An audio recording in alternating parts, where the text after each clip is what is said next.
আপনাদের এলাকায় কোনো মানুষ মারা গেলে তাকে গোসল দিয়ে কাফন পরিয়ে জানাজা পড়িয়ে মাটি দিয়ে চলে আসেন, তাই তো নাকি? আরে ভাই বলুন না, 20 দিন পরে কবরটা খুলে একবার দেখেছেন? 20 দিন পরে কবরটা খুলে দেখেছেন? একবার দেখবেন, ধারণা পাল্টে যাবে। শুনে নিন, মানুষ মারা যাবার পর মাটি দিয়ে আসার পর 8 থেকে 10 দিন পরে মাথার চুলগুলো, গায়ের লোমগুলো, নখগুলো খসে খসে পড়ে যায়। 12 থেকে 14 দিন পর ব্রেনটা পচে গিয়ে নাক দিয়ে, কান দিয়ে, গাল দিয়ে গড়তে থাকে। 18 থেকে 20 দিন পর পেটটা ফেটে গিয়ে পোকায় তৈরি হয়। 2 মাস পর কি হয়? সমস্ত মাংস সব পোকায় খেয়ে নেয়। 6 মাস পরে হাড়গুলো শেষ। কোথায় গেল চৈতল গ্রামের সুন্দর নারী, সুন্দর পুরুষ আর সুন্দরী নারী? তোমার দেহ মোটে মনে রেখো, মাটির দেহ মাটি হবে, পুড়ে হবে ছাই। এ দেহ পচা দেহ, গরব কিসের ভাই? রাগ করবেন না, কয়েক কটা দেহ মাটি খেতে পারে না, টাটকা থাকে। 1 নাম্বার, নবীদের দেহ মোবারক মাটি খেতে পারে না, টাটকা থাকে। 2 নাম্বার, শহীদানদের দেহ মোবারক মাটি খেতে পারে না, টাটকা থাকে। 3 নাম্বার, মোকাম্মাল কোরআনে হাফেজের দেহ মাটিতে টাটকা থাকে। মোকাম্মাল কোরআনে হাফেজের দেহ মাটিতে টাটকা থাকে। জ্বলন্ত প্রমাণ দিচ্ছি, বাংলাদেশ বলে একটা দেশ আছে, দেশটার মধ্যে একটা জেলা আছে কুমিল্লা জেলায় ছেলেটার বাড়ি। ছেলেটি করেছে কি, 14 বছরের বাচ্চা ছেলে, কোরআনে হাফেজ হয়েছিল, মোকাম্মাল হাফেজ। পেটের রোগে বাচ্চাটি মারা যায়। মারা যাওয়ার পর তার গ্রামের মানুষেরা কি করেছে, তাকে গোসল দিয়ে কাফন পরিয়ে জানাজার নামাজ পড়িয়ে মাটি দিয়েছে। 8 বছর পরে পাশে একটা কবর খুলতে গিয়ে ওই হাফেজ সাহেবের কবরটা খুলে যায়। দেখছে হাফেজ সাহেবের কাফনটা টাটকা রয়েছে 8 বছর পরে। যারা কবর খুলছিল তারা করেছে কি, গ্রামের ইমাম সাহেবকে ডেকেছে। ইমাম সাহেব করেছেন কি, 4-5 জন মৌলানাকে ফোন করে ডেকেছে। ডেকে ওদের মধ্যে একজন মৌলানা সাহেব করেছেন কি, কবরে নেমে আর কাফনটা খুলে দেখছে, মুখটা খুলে দেখছে যে 8 বছর আগে যেমন কর্পূর দেওয়া হয়েছিল, 8 বছর পরে হাফিজ সাহেবের সেই দেহটা টাটকা আজও রয়েছে। জোরে বলুন সুবহানাল্লাহ। আপনি কি ভাবছেন? এমন দেহ তৈরি করুন, এমন দেহ তৈরি করুন যে দেহটা মাটির নিচেই খেতে পারবে না। ওই দেহটা করার জন্য এই জলসা দেওয়া, ওই দেহটা করার জন্য আপনাদেরকে আমি অনুরোধ করছি। 4 নাম্বার, হাক্কানি আলেমের দেহ মাটি খেতে পারে না।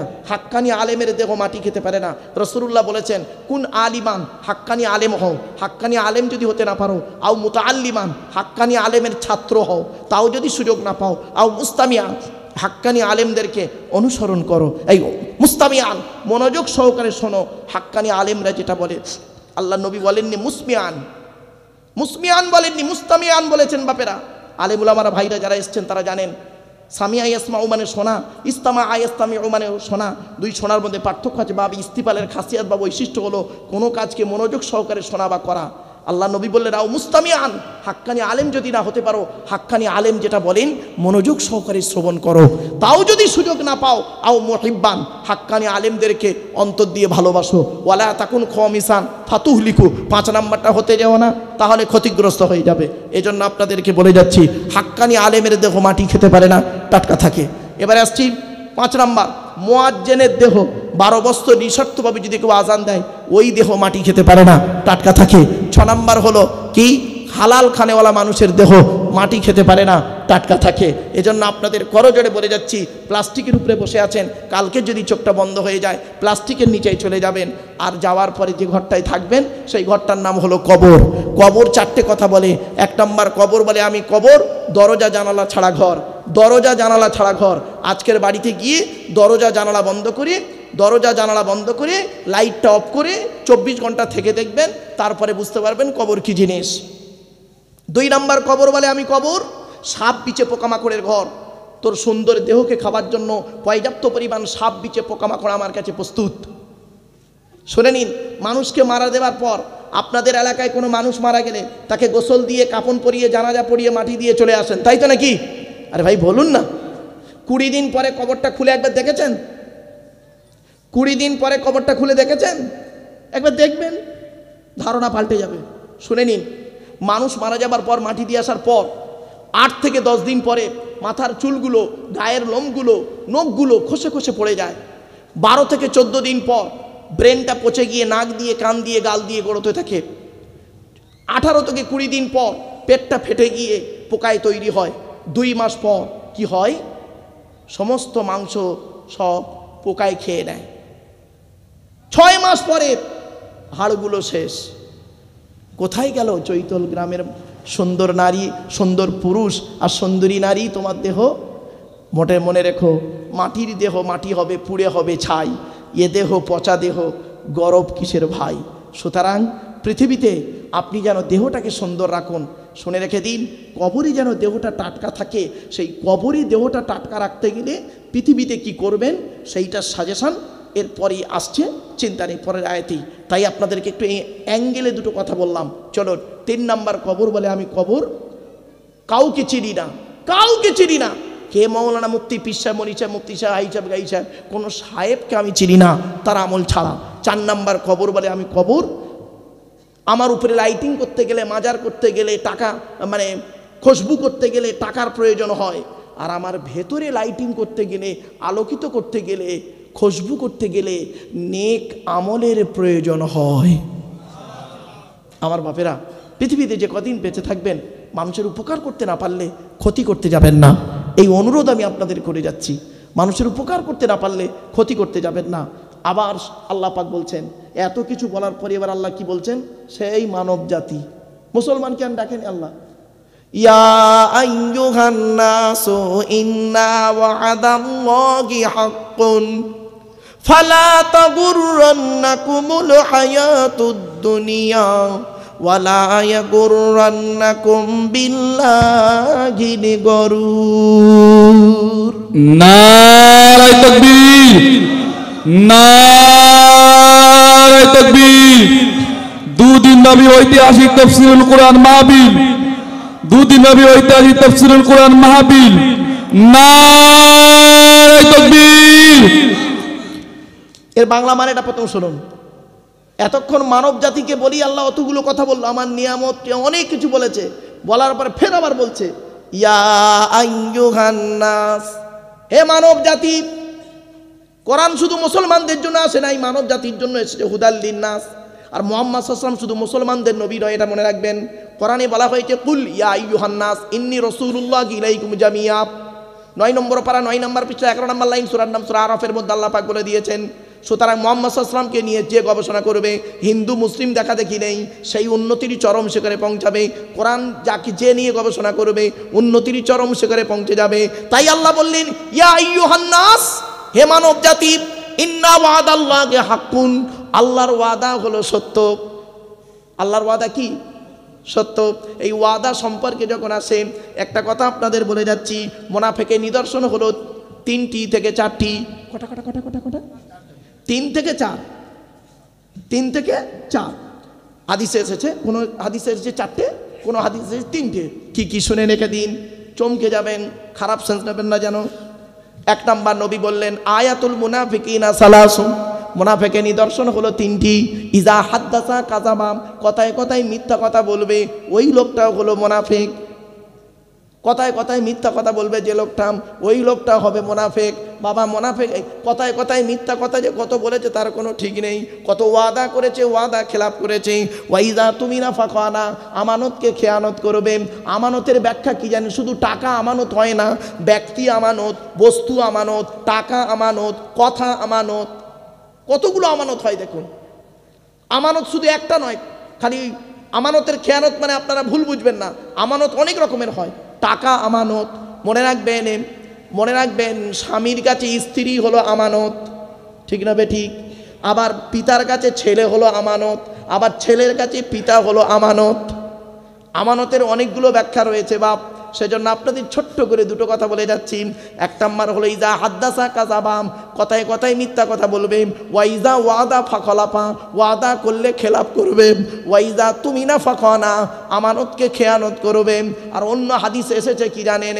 যখন ঝগড়া হবে, তর্ক বিতর্ক করবে, যখন গালিগালাজ শুরু করে দেয়, আছে না অনেকে? ওয়াদা খেলাপ করার, কথায় কথায় মিথ্যা কথা বলে একটা ছোট্ট উদাহরণ দিচ্ছি, এটা তাফসীরের মধ্যে নেই বাবা, একটা প্রাসঙ্গিক মানে সাইড কথা আপনাদের বোঝার জন্য বলছি। জ্ঞানী যারা বোঝে তারা শুধু ইশারায়, যেহেতু 2024 সাল তো এই কথাটা কিন্তু খুব গুরুত্বপূর্ণ।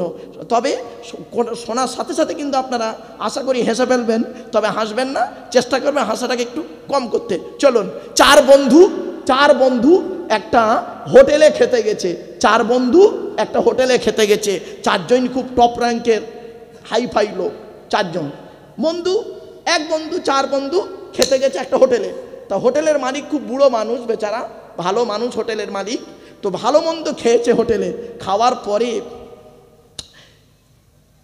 4 বন্ধু টেবিলে ঝগড়া শুরু করে দিয়েছে, ঝগড়া করছে। তো বুড়োটা উঠে এসে, মালিক উঠে এসে দেখছে কি ব্যাপার, খাওয়া দাওয়া হয়ে গেছে, এই টেবিলে বসে ঝগড়া করছে, কি ঝগড়া করছে? বলছে বাবা আমি বুড়ো মানুষ, তোমরা 4 জন দেখে তো মনে হচ্ছে ভদ্রলোক, তা তোমরা 4 জন খেলে, তা ঝগড়া করছে কেন? বলছে চাচা তুমি বুঝবে না। বলছে কি ব্যাপারটা বলো তো? আমরা টাকা দেয় নিয়ে ঝগড়া হচ্ছে। এ বলে আমি টাকা দেবো, সকলের টাকা আমি দেবো, ও বলে সকলের টাকা আমি দেবো, ও বলে আমি দেবো, ও বলে আমি দেবো। বলে বাবা আমি জীবনে শুনেছি বন্ধুরা খেয়ে একে অপরের ঘাড়ে রেখে পালায়, তো এরা বলছে টাকা দেওয়ার জন্য প্রতিযোগিতা করে, ঝগড়া করে। এই আমার বুড়ো বয়সে 80 বছর বয়সে এই প্রথম দেখলাম। তা বাবা যাই পারে হয় হোক, বাবা তোরা আমার টাকাটা দে, 1000 টাকা হয়েছে, যে কোনো একজন টাকাটা দিয়ে বাবা যা, পরের খরিদ্দার আসবে। বলছে না চাচা সহজে যাওয়া যাবে না, আমরা একটা সিদ্ধান্ত করেছি। বলে কি সিদ্ধান্ত? বললো সিদ্ধান্ত হলো একটাই, আমরা দৌড় প্রতিযোগিতা করব, বুঝতে পারছেন?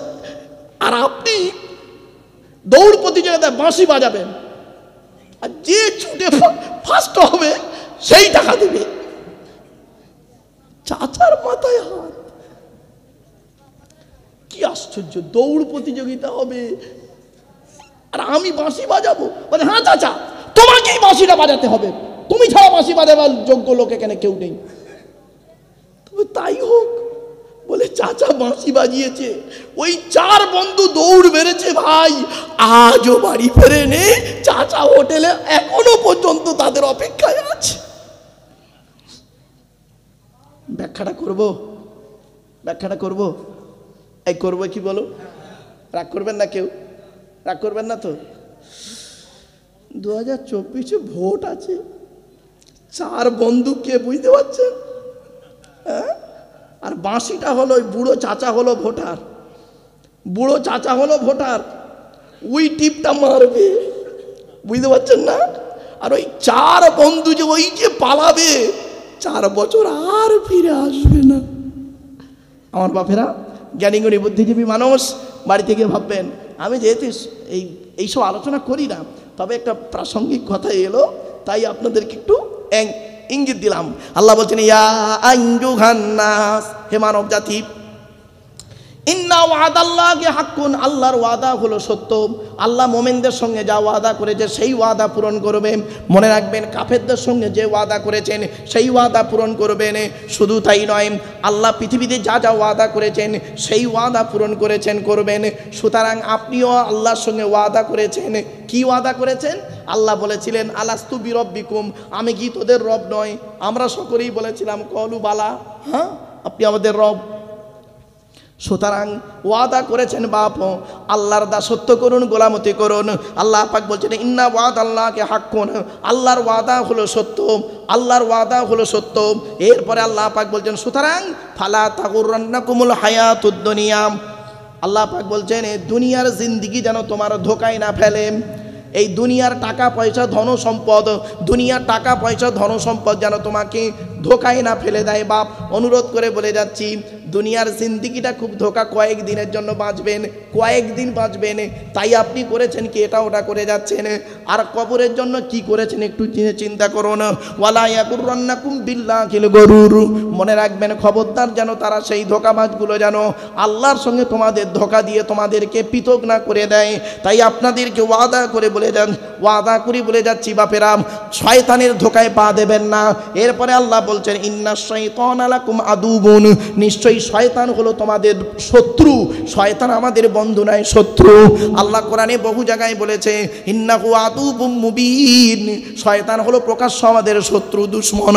তাই কোরআনে এখানে ডাইরেক্ট বলেছেন ইন্নাশ শাইতানা লাকুম আদুবুন, শয়তান হলো তোমাদের দুশমন। ফাত্তাখিযুহু আদুওয়া, সুতরাং তোমরা তাকে দুশ্মনী মনে করো, কোনোদিন তোমরা বন্ধু ভেবো না। এজন্য অনুরোধ করে বলে যাচ্ছি। আর শয়তানের কাজটা কি জানেন, শুনে নিন।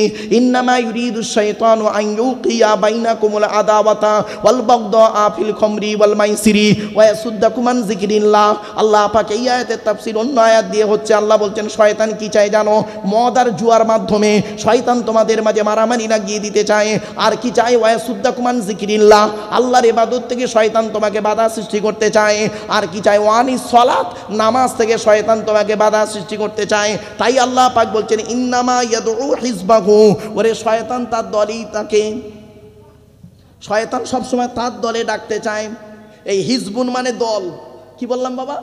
হিজবুন মানে, জোরে বলুন, হিজবুন মানে কি? দল। আর হিজবুন শব্দটা যখন আল্লাহর সঙ্গে জুড়ে যাবে তখন মানে হবে হিজবুল্লাহ, মানে কি? আল্লাহর দল। আর হিজবুস শয়তান, শয়তানের সঙ্গে জুড়লে কি হবে? শয়তানের দল। তাহলে পৃথিবীতে দল হলো কটা? দুটো। কটা? একটা আল্লাহর দল, একটা শয়তানের দল। এটা কোথায় আছে? আয়াত কোরআনে আছে, সূরা মুজাদালার মধ্যে। সূরা মুজাদালার মধ্যে বলছে, যারা পাপ কাজ করে, আল্লাহর সঙ্গে শরীক করে, নোংরা কাজ করে, উলাইকা হিজবুস শয়তান, তারা হলো শয়তানের দল। আলা ইন্না হিজবাস শয়তানি হুমুল খাসিরুন। আর জেনে রাখো, শয়তানের দল কোনোদিন উপকৃত হতে পারে না, ক্ষতিগ্রস্ত হয়। আর ওই সূরা মুজাদালার শেষে আল্লাহ পাক বলছেন, যারা পৃথিবীতে ভালো কাজ করি, সৎ কাজ করি, ঈমান আনি, উলাইকা হিজবুল্লাহ, তারা হলো আল্লাহর দল। আলা ইন্না হিজবাল্লাহি হুমুল মুফলিহুন, আর আল্লাহর দলই সবসময় কামিয়াবি হয়। জোরে বলুন সুবহানাল্লাহ। তাহলে পৃথিবীতে দল হলো কটা? দুটো। একটা হলো কি? হিজবুল্লাহ, আর একটা হলো শয়তানের দল, হিজবুস শয়তান। এ বোকারা বোঝে না হিজবুল্লাহ, আর এরা খালি বলে তবলিগ, হিজবুল্লাহ, উমুক তুমুক, হেনা তানা। ওই হিজবুল্লাহর মধ্যেই এতগুলো দল আছে, তবলিগ, ফুরফুরা, বেরেলি, ওয়াহাবি, জামাত ইসলাম, আলাদি, সব হিজবুল্লাহ। ঠিক না বে ঠিক? কোরআনে আছে, কুল্লু হিজবিন বিমা লাদাইহিম ফারিহুন, প্রত্যেক দল তার মতের উপরেই খুশি। এই আয়াতটা কোরআনে দুই জায়গায় আছে, 18 পারায় আছে, 18 পারায় আছে, আর এই আয়াতটা রয়েছে 21 পারায়। এই আয়াতটা দুই জায়গায় আছে কোরআনে। যে তাফসিরে আবু বাকার লেখা হচ্ছে, বাপ আমি হতবাগা, যতটুকু পারছি তাফসিরে আবু বাকার লিখছি। তো সেই তাফসিরে আবু বাকারের মধ্যে দেখবেন এই আয়াতের তাফসিরগুলো সুন্দর করে আপনাদেরকে টুকটুক টুকটুক করে আয়াতের শানে নজুল, আয়াতের আপনার কি বলবো ব্যাখ্যা, এবং ওই আয়াতের পেছনে কোন আয়াত রয়েছে, ওই আয়াতের পেছনে হাদিস কি আছে, সেই হাদিসটার একটু জায়গাটাও বলে দিয়েছি। এবং ওই হাদিসের সঙ্গে আপনার ওই আয়াত থেকে বাস্তব জীবনের কতটা মিল সেটাও তুলেছি, যতটুকু পেরেছি। ওই আয়াতটা বিজ্ঞান ভিত্তিক কতটা সেটাও তার সঙ্গে তোলা থাকবে ইনশাল্লাহ। এজন্য আপনাদেরকে বলছি বাপ, এতক্ষণ আলোচনা করলাম, ছোট্ট এই আয়াতটা শেষ করে দিই। ইন্না শাইতানা লাকুম আদুউন, আল্লাহ পাক বলছেন নিশ্চয়ই শয়তান হলো তোমাদের দুশমন, শত্রু। ফাত্তাখিযুহু আদুওয়া, সুতরাং তোমরা তাকে দুশমন বলেই মনে করো, কোনোদিন তাকে বন্ধু বলে মনে করো না। আর ইন্নামা ইয়াদউ হিজবাহু, আর শয়তান তার দলই তোমাদেরকে ডাকে, মানুষকে ডাকে, লিয়াকুনু মিন আসহাবিস সাঈর, তারা চায়, শয়তান চায় কি? শয়তানরা চায় কি জানেন? তোমাদেরকে জাহান্নামার, সাইরি নামক জাহান্নামার সঙ্গী করে নিতে। এরপর আল্লাহ পাক বলছেন,